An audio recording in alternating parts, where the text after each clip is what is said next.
Assalamu alaikum. You're watching Views and News, and I'm Faisal Rehman live from our Islamabad studios. Today we'll be talking about a very important issue, and as we all know that we are focusing on the shifting global dynamics. Recently, last week, what we witnessed was a very high-profile visit by the United States of America's the Speaker of the House, Miss Nancy Pelosi. She visited Taiwan. Now, the interesting part was that this was one of the highest ranking visits after 25 years. Now, the Chinese, in fact, retaliated, and they were not happy with this particular visit. But since Nancy Pelosi was there, she met all the senior leadership of the Taiwan. And at the same time, since we all know that the Americans, they have their presence in Korea, they have their presence in Japan, they have their presence in that particular area, which we call the South China Sea. So their battleships, and then there was a huge protocol given to Nancy Pelosi. A lot of escort was there by the Americans. Now, the interesting aspect is that the Chinese did not like it, number one. Secondly, obviously the Chinese, they started their live drill out there, the exercise which we call, and then in reaction, today I was reading that the Taiwanese also held another live drill. Now, where is it leading? Something similar to what is happening in Europe between Ukraine and Russia versus the NATO and the Americans, obviously. Something similar for another adversary of the Americans in the South China Sea, in the Far East, let's put it this way. Now, what sort of an implication it is going to have? What sort of a message it has been given to the Chinese and to the Americans as well from the Chinese? Now, U.S.-China tensions mount after this particular visit. And China says that military exercises around Taiwan, they have ended, but the Taiwanese have started. Remember one thing, Mr. Joe Biden, in one of his statements, in fact, said that if any country attacks Taiwan, and especially they were referring to China, then the Americans would come for their defense. So you can well imagine the kind of strategic relationship these two countries have. Obviously, your enemy's enemy is your friend. Simple as that. This is the formula. Now, as far as Pakistan is concerned, we have a very clear-cut stance on this particular policy. Pakistan has always supported the sovereignty and territorial integrity of China, and we believe in one China policy. Simple as that. Now, interestingly, the American presence is there, and the Chinese do understand the importance of that area. The Americans are trying to, put a check on them, especially when you talk about the trade route or otherwise. I mean, this particular area, as far as fishing is concerned, is great. A lot of resources are there as well. It is also believed that in that particular area in the South China Sea, there are huge oil reserves as well, and perhaps that is one of the, the factors that is trying to put a lot of pressure on the Chinese because of the American presence. Now, where is it going to lead? What exactly can happen? Is the war away? Just, is it a bullet away or something of that sort? Remember one thing, the Chinese, they have developed their economy to an extent that they can now challenge the Americans. Perhaps as far as military might is concerned, or you talk about the air superiority or the naval presence, Americans definitely have an edge. But it can trigger a war, it can lead into a chaos, and what is going to happen after that? What we have recently seen in Ukraine and Russia, that the food prices, they went up, the fuel prices, they went up. You talk about coal within 1 year. Just imagine, the coal price has gone up 5 times. LNG price has gone up within a year 10 times. Despite the fact that the forecast says that there's going to be a global slowdown as far as the economic growth is concerned, especially post the epidemic. But all these factors put together, what do they tell us? This is what we will be talking about in our today's program. Let me quickly introduce you to our panelists. We have with us in our studio on my right is Dr. Shabana Fayyaz, Chairperson, Defense and Strategic Studies, Quaid-e-Azam University. Thank you very much, ma'am, for your presence. And on Skype, we have with us Dr. Talat Shabbir, Director, CPSC, ISSI. Thank you very much, Dr. Shabbir, for your presence as well. Thank you very much. It's a pleasure to have you on the program. And we'll also be talking to Ambassador Najm Saqib, former senior diplomat. He is going to join us on the telephone. at around 8:30. But let me put the first question to you, Dr. Shabana Fayyaz. The American presence was always there. The Chinese always retaliate, whether regarding those artificial islands that they have created or regarding the dispute or the claims by so many other countries, whether it's Japan or it's Korea or it's Philippines or it's Vietnam, and then the Chinese presence in that particular area. And then we witness a very high-profile visit by none other than the Speaker of the House, Nancy Pelosi, to Taiwan. And this was one of the high-profile visits after 25 years, 2.5 decades. That's a long time. Obviously, the Chinese had a reason to retaliate, and they did, by having that live drill and exercise with the live ammunition. But the American presence was there. The Chinese, they have shown their point of view. Americans, they always have supported the Taiwanese. But ma'am, let's suppose if something happens, it is a matter of who fires first. What can happen, where it will lead, because especially when we look at the European side, the Russian issue with the Ukrainians, that has led to a lot of chaos. And obviously the reasons were different. The Americans were almost, as Putin says, that they were right into my pouch. So what could I have done? I retaliated, and this was the only option which I was left with. When you talk about China, ma'am, what sort of an option do they have in the presence of the Americans in that region, and in particular post the visit of Nancy Pelosi?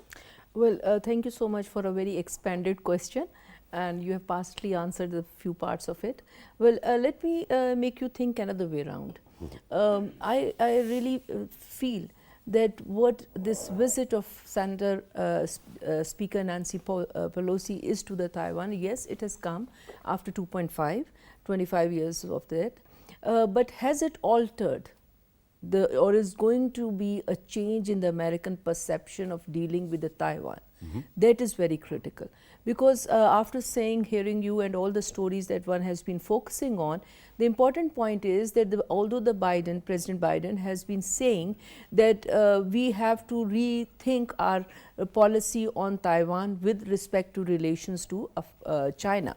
But what we are seeing is that immediately after the Chinese very, very aggressive, or rather you can say very nationalist response to this visit, and they summoned the U.S. ambassador in Beijing and registered their discomfort, and also the drills that started and afterwards. So the President Biden, policy-wise, the State Department of this came out with a very clear speech that no, it's not going to be the revision of anything regarding the Taiwan. Now, to sketch a background, you have to be clear that American policy on Taiwan also rests on a conception of ambiguity. In the agreement where they recognize that China, in the recognition of China, where the Pakistan played a great part, and the US-China rapprochement, there was after that an agreement, series of agreement between the US and China regarding the Taiwan, mentioning Taiwan also, and the US agreed to the one China policy. And so they recently said, but at the same time they said that we recognize the political freedom, economic interactions, and the defense dealings with the Taiwan. Number one, that is where the Taiwan Strait comes in, because obviously if you read the larger architecture, the US doesn't want and will not, like all the global powers, leave all the space of the waters to China only, no matter where it belongs to. Japan has its own claim, so does the Australia and the East Asian countries. And another important point is that very, very key critical point is that China, after carrying out the drills and others, today they gave the message, and you see the backing off of US, and then what is it coming is that both sides are on a eyeball situation, not an eyeball, but this ambiguity factor, to me it doesn't, if the US can afford to open another theater of war, like they have opened in Ukraine versus Russia, will Taiwan is a bet worth going for? To me, it doesn't look like at the moment, because there have been moments of intense relationship between the China and the Taiwan. in the history. And the Americans never came except for selling of the defense equipment and the trainings. So there has to be a difference. So this is something that one has to be, correct. And another important point is that Beijing is very good in dealing with the pressures in its diplomacy. They walk and they track and then they dialogue. Similarly, you can apply this to the China-India relationship or Chinese or relationship. They give the dialogue and the show of strength going hand by hand. So this is something different from Russia. That was, immediately very much provoked by what happened in Ukraine. Now, interesting aspect is the concept of AUKUS, or when you talk about this union of countries like Australia, India, Japan and the Americans. Now, Dr. Saab, coming to you, Dr. Talat Shabbir Saab, please tell us, enlighten us that do you see or do you forecast some sort of an Far Eastern NATO in the form of Japan and Australia and all the allies like Philippines or Korea for that matter, the American allies, the anti-China countries, I would say, despite the fact that every single country is doing a lot of trade with the Chinese. Look at Taiwan for that matter, the kind of bilateral trade these two countries, it's unbelievable. Now, the repercussions, the fallout factor if the tensions grow further. Dr. Talat? Right. I think I would subscribe to the view Dr. Shabana Fayyaz has just stated. The visit that triggered a lot of chaos in the region by U.S. speaker was in fact I think a deliberate step by United States. I think they were trying to test something by China. China's response was also spontaneous, and it was in their own right. They were thinking that they must be responding in a manner that it should give a signal to the American forces that is some kind of red line for for China, that if they intervene in Taiwan. So when we talk of alliances in the region, when we see Russia-Ukraine war, we have seen that alliances have limitations. It is not that if you support a country, if you're a superpower and support a country, and when that country is subjected to war or it is subjected to invasion, then you will readily come and help with your forces there. So I think it's not very easy. It's not very easy that you think of an alliance in terms of mobilization of forces for helping that country. I think it's still a difficult proposition. One very important thing is that scholarship around the world, and particularly in America, they are trying to reflect on China, that China is a kind of aggressor, China is human rights violator, and China has some kind of problems with regards to its neighbors in the region. So likewise, China also has certain views about Chinese scholarship. Also has views about United States of America. Like in China, there's a thought process that this visit by Pelosi was not on, and as you have mentioned, it's 25 years there was a high-profile visit like the one we have just seen. So I think there's a deliberate triggering situation in the region, and particularly at a time when we have seen the fallout of Russia-Ukraine war, and you have said that problem facing because of that war. So there's another war in the offing. But it's not possible for maybe the world to afford another war in this region and over Taiwan issue. One thing, the United States, it's very interesting that United States does not recognize Taiwan as a country, as a matter of fact. United States, in fact, policy, and they have been stating officially that they are for one China policy, but at the same time they are supporting Taiwan as a country and being country.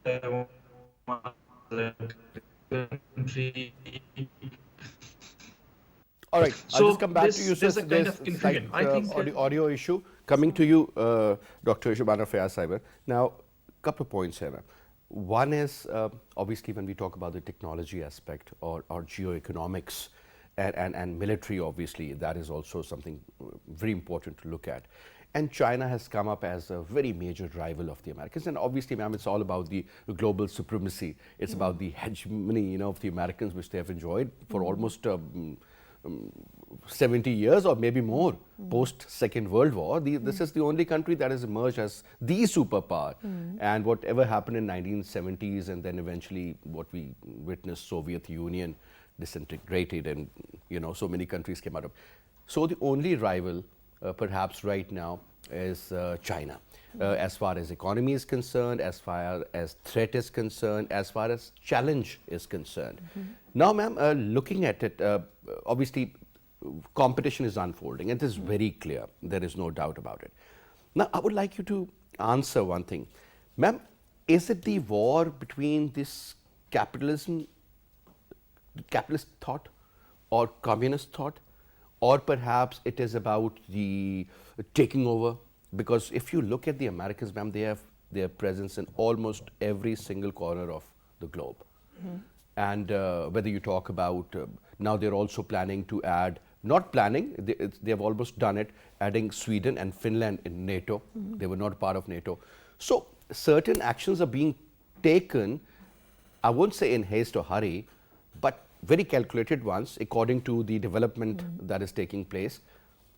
What does it tell us, ma'am?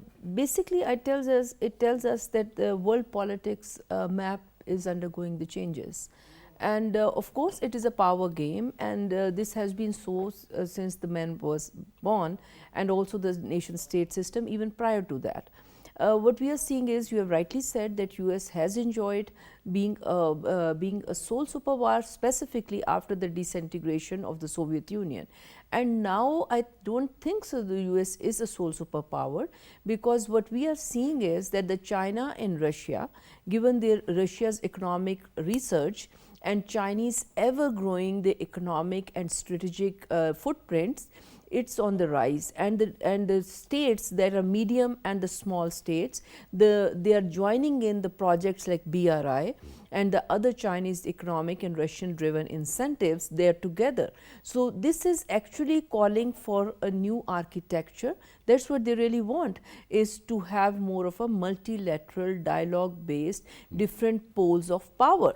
And that's what the world along, whether it is in Africa, whether it is in larger part of Middle East or Latin America, you can see the Chinese footprints everywhere. The strategic base in Djibouti, and even in the other small islands that have come up, the Story Solomon Islands and others. So they are also everywhere. So now the string of pearls. Yes, I don't think so. The problem is the catch up is in the defense sector.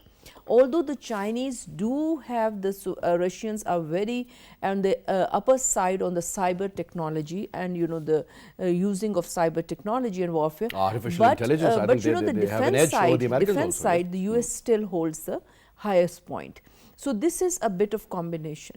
So what we are witnessing is actually not a revision of power. It is a complication of power struggles. Because the interesting part is that these powers do have the differences, but they do have the trades together. Russia is sanctioned at the moment, but there are many countries and even the Europeans who are having the trade business with it, because that conditions are not to be applied to that sort of business. And the Chinese, irrespective of the differences of US moves, whether in the way of AUKUS, whether in the way of Five Eyes, like they have to challenge, then keep an eye on China and Russia. But the fact is that economically, the deficit the US has versus the China and the Chinese dependence on the US as a market, it is a fact. So it is more of a complication of power that we are saying. It is not that clear world that we witnessed in the Cold War era. We used to read about it. I feel it's a hazy, it's a complicated world architecture that is unfolding. All right. Now we have been joined in by Najm Saqib Saab, former ambassador, senior diplomat. Najm Saab, Assalamu alaikum. Alaikum assalam. How are you, Faisal? And I'm thoroughly enjoying the discussion. So thank you very much, sir, for taking out your time and talking to us. And it's a pleasure. It's always a pleasure to have you on the program. Now, since we are talking about this US-China rivalry and the latest visit of Nancy Pelosi to Taiwan, and then looking at the current situation, so whatever is happening in Europe, we have witnessed the fallout factor of that in the form of high energy prices, high food prices, scarcity of grains. I mean, there is a long list. And the whole globe is suffering, and primarily countries like Pakistan, which are developing and dependent on energy and even agriculture imports as well.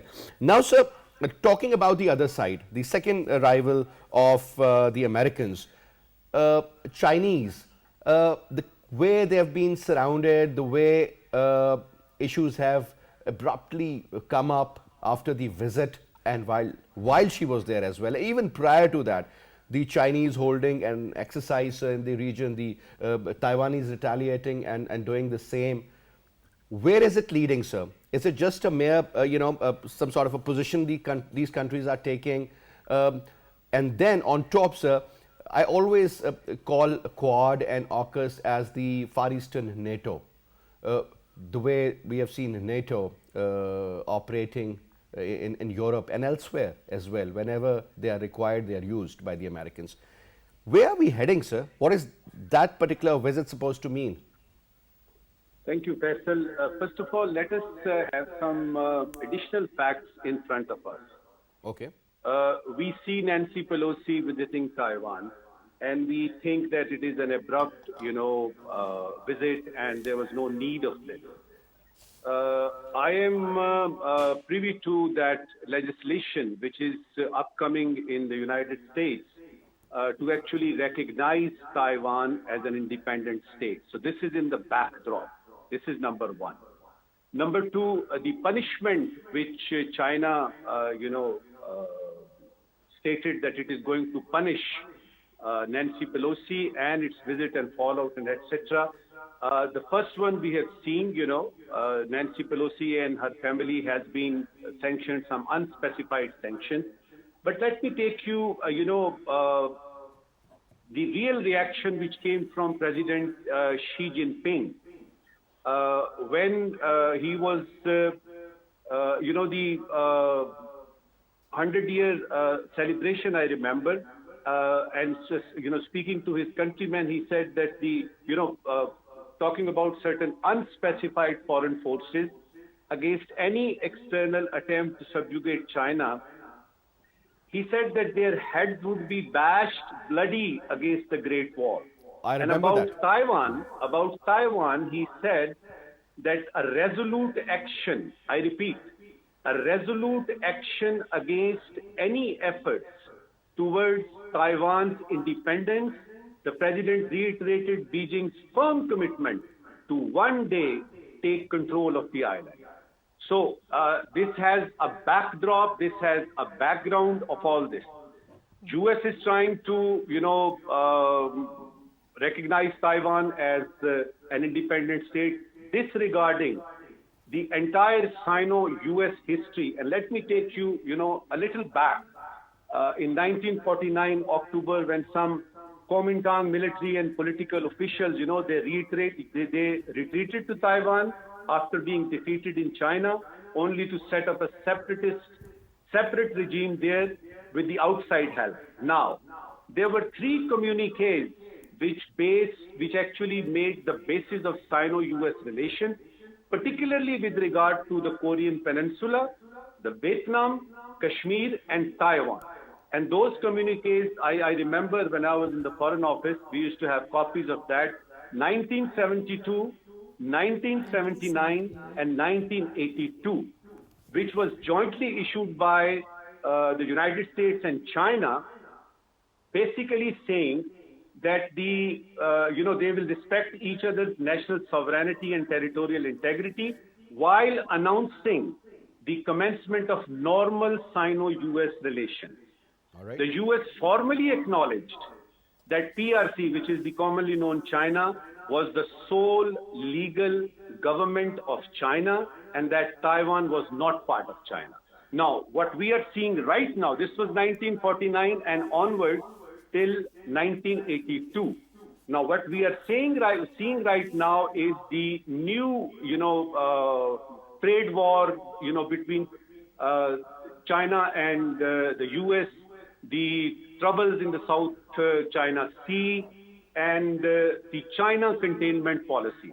So, if I have to sum it up, yes, it was a provocative visit. Yes, it was obviously intimidating. But there is, the devil is in the details. Maybe some generals in the United States got a little bored, they wanted some real excitement.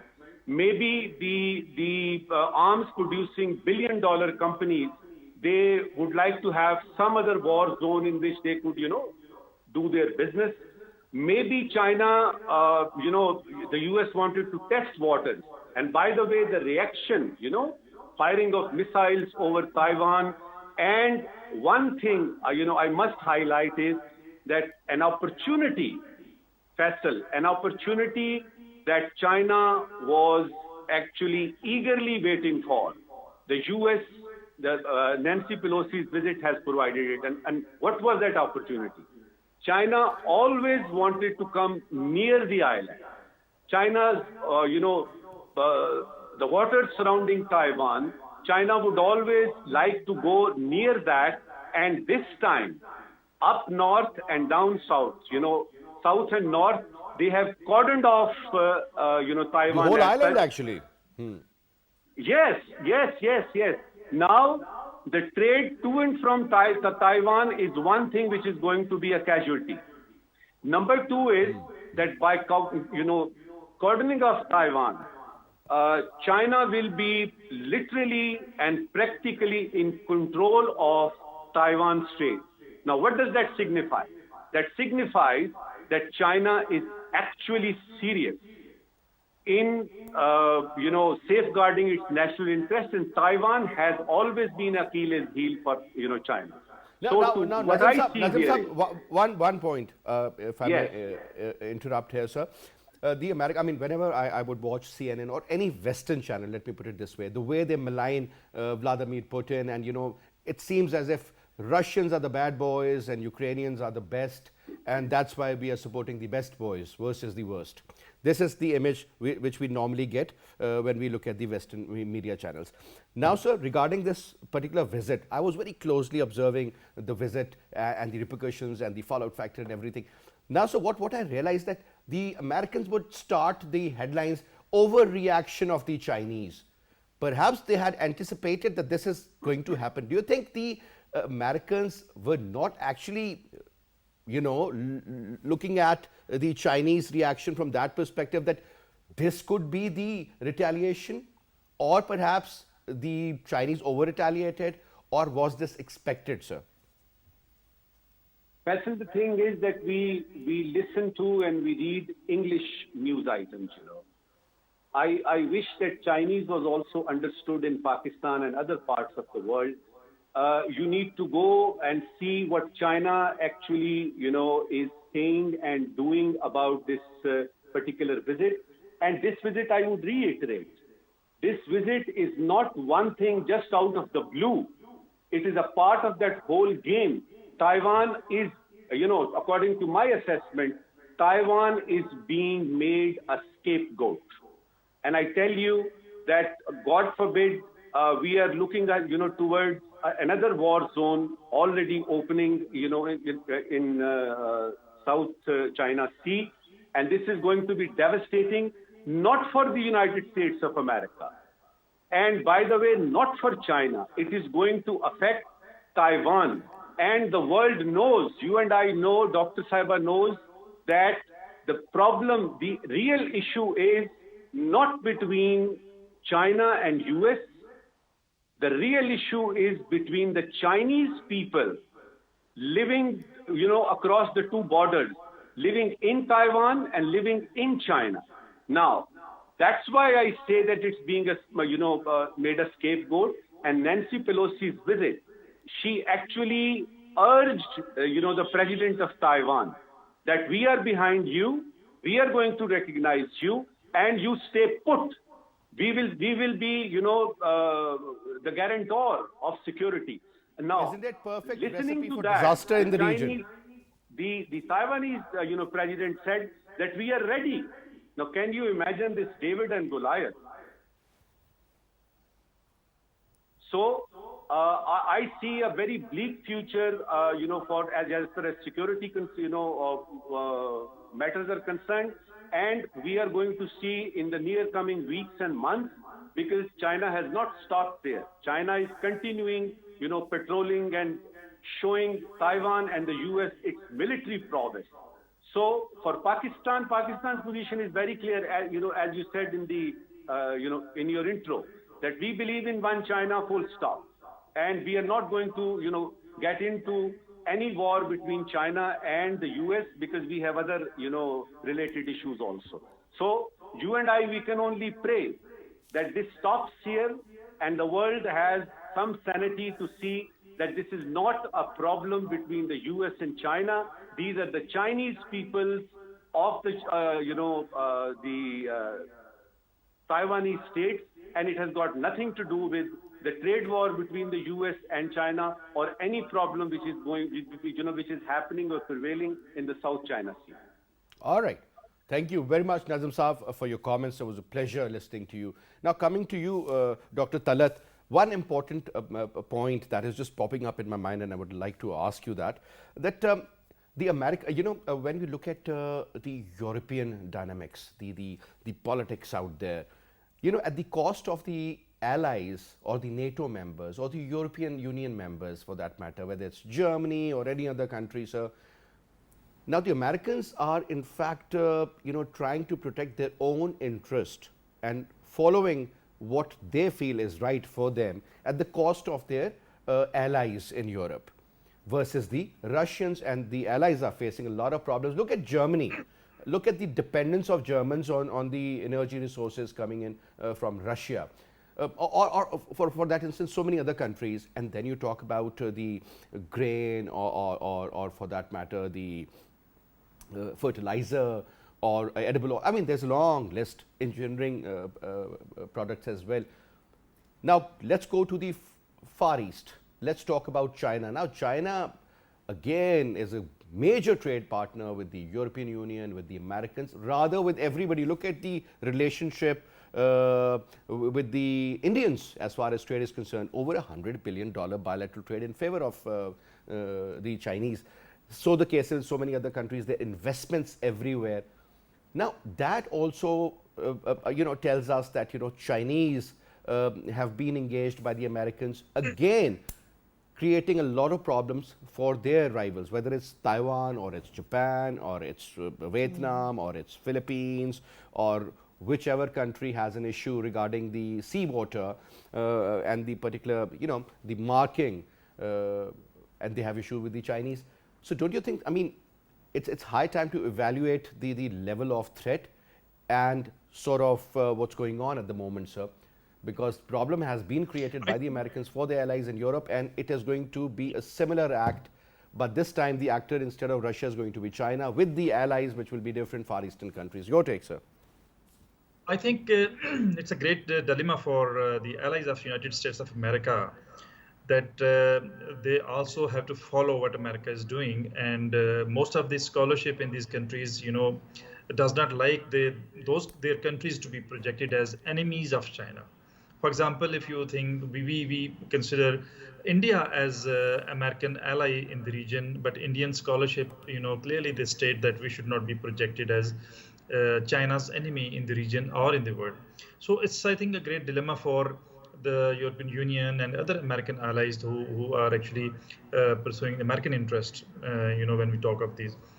China has played wisely. How? Because China has expanded its Belt and Road Initiative, and they now talk of many other initiatives. And you are hearing me? Yeah. Talat, okay. Please carry on. Okay. So there are many initiatives that China is undertaking, and it is trying to connect with European, African, and Asian markets and various countries. No, their economic interest is at stake. So when people would say that America is trying to contain China, so I also say that how can America contain China when the Chinese have actually moved into more than 70 countries directly and 121 countries with whom they have various agreements under Belt and Road Initiative. So no, it's a huge connectivity program. It's ambitious connectivity venture that China has taken, and most of the world actually looks at it from the point of view of economic benefit that their countries will get when China expands its economic pros in the entire world. So there has to be some kind of solution. As I already said, that the major powers have responsibility to peace in the world. So look at the major powers. Now there's already a war going on in this region. There's a war going on in this region which is actually affecting millions of lives of people of this region. And now you are triggering another crisis that also has potential to even affect adversely when it comes to they come to do it. So I think there has to be a realization in American, as well as you mentioned about allies, NATO and other allies of United States of America. They must push America that they should not do any kind of injury. Like the ambassador said, it was just a futile visit by Nancy Pelosi in Taiwan. So there was no requirement. And before the visit, when they knew that such kind of visit is going to happen, the Chinese had already started reacting to any kind of visit by a high-profile American official. So it's a deliberate attempt, and it will cause a lot of harm if it triggers. Because as I had already said, China has a red line. China would not tolerate any kind of infringement to their. But they consider it a sovereignty issue because they consider Taiwan as part of China, and they have not only that they have in fact convinced the whole of the world that look, Taiwan is part of, and they have there are statements coming from highest offices of China that they would take it back, no matter what comes their way. So I think there should be sense prevailing in the major capitals of the world with regards to triggering something that is just futile and it is not needed at all. So China and of course United States, they have responsibility for peace in the region. And like the ambassador said, America won't be at loss. The developing countries in vicinity of Taiwan and China and Taiwan would be the ones who would be most affected and adversely affected. All right, ma'am, last question to you. Before we let you go, I understand that you're getting late, but ma'am, one point that is very important. I mean, looking at the history, the Americans were never attacked. They had two attacks. One was on Pearl Harbor, and then it has its own reasons why the fleet was moved out there, why wasn't there any protection. Were they practically invited? When I say they, means the Japanese. So they attacked with a large fleet. Eventually, they ended up losing less than 30 planes, whereas the Americans lost everything, almost 3,000 men too, along with the naval battleships. And the second attack was 9/11. Again, whether it was an inside job or whatever, they lost less than 3, but they killed in millions. We all know that. Whatever happened after that in Japan or in Afghanistan or in other Muslim countries, we are all witness to that. Now, ma'am, the important aspect is that the future, now the war is all about, because Pakistan has been put under pressure not to be a part of the BRI, but CPEC again is a reality. Versus BRI, the Americans have rolled out around $600 billion so far to the G7 countries. So it's not only a trade war, it's about taking over the global economic aspect also. Military dominance again is something of prime concern. Now, ma'am, where will it lead? And a country like Pakistan, which is still stuck that we are a strategic partner with the Chinese, yet we can't afford to leave the Americans, where we have witnessed in the last 6 months or so. Now again, the Indian element is also very important, because we can't rule out that factor, because the Americans and the Indians are the strategic partners, and they are the blue-eyed boys at the moment. And again, they are being, I would say, strengthened against the Chinese, because it's the American interest to contain China. Ma'am, this whole issue put together, I mean, that seems to be a perfect recipe for a problem in the region also, ma'am. They always say that Asia is the future, is what this century is all about.